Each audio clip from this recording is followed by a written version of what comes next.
Hello friends, a heartfelt welcome to all of you to the Grimnest family, where you'll find spine-chilling horror stories. If you enjoy my content, don't forget to hit that subscribe button. Your one click means a lot to me. Your support is my strength, and with amazing viewers like you, this horror journey becomes even more special. So let's grow together and build an unstoppable Grimnest family. Thank you so much. Disclaimer: the stories shared on Grimnest are intended for entertainment purposes only. Some episodes are inspired by real events, folklore, or user-submitted experiences, while others are entirely fictional. Viewer discretion is strongly advised. These tales may contain disturbing content, unsettling themes, and paranormal elements that are not suitable for all audiences. We do not encourage or endorse any attempts to visit haunted locations, recreate scenarios, or engage with the paranormal. All names, places, and events may be altered for dramatic effect or to protect privacy. Sometimes shadows aren't just a lack of light. This story isn't from a movie. It's not from a book either. Feels too real to be fiction. This is the story of Evelyn. She was just a girl trying to escape her past. A long-term relationship had ended. She'd lost her job. Family? Not really around. She didn't want much. Just a little peace, a place to breathe. So, when she found an old apartment in the forgotten edge of the city, she took it. Rent was cheap. No nosy neighbors. Silence. Almost too much of it. But that's the thing.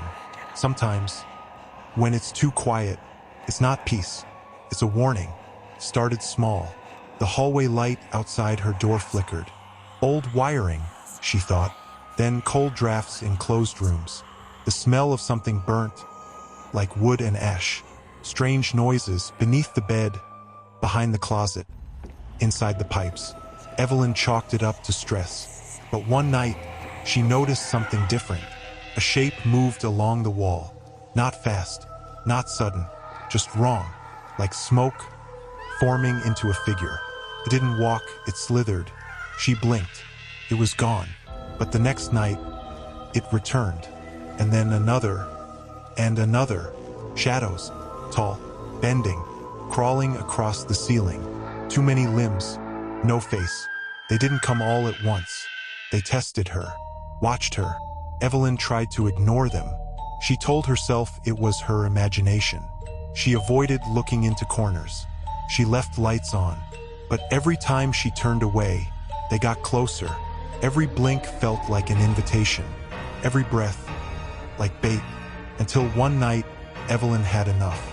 She set up her phone camera, motion sensors, even looked up a ritual, a salt circle. She poured salt all around her bed, locked the doors, closed the curtains, and waited. At 3:13 a.m., the lights dimmed, and then they came.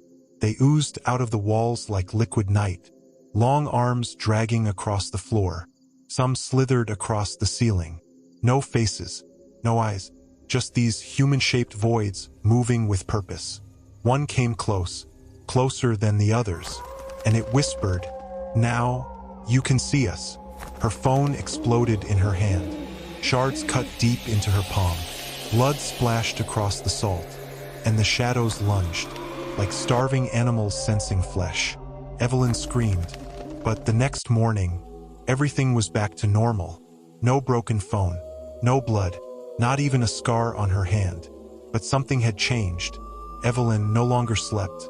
She stopped eating, stopped leaving the apartment. Every light stayed on. She never blinked for more than a second. She would sit, just staring into the corners, the ones where the dark didn't feel natural, where shadows looked too still, until one day, she disappeared. Neighbors said they hadn't seen her in days. A strange smell was coming from her apartment. They called the police. When the officers forced the door open, they found her, huddled in a corner, eyes wide open, mouth slightly parted, like she was about to scream but never got the chance. And on her lips, a whisper. "They live in the dark. They are the dark. And now, they live inside me." But here's the most terrifying part. The shadows in the room, they weren't cast by anything. No furniture, No bodies. Nothing was making them. Yet they moved, by themselves, as if alive. And every single police officer who entered that room, they didn't talk about it. But later, each one confessed something strange. One lost track of time in his own home. Another said he saw something watching him in his mirror.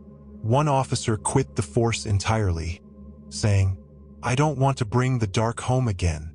Hey Grimnest family, if tonight your lights flicker, if the corners of your room feel just a little too dark, don't assume it's nothing.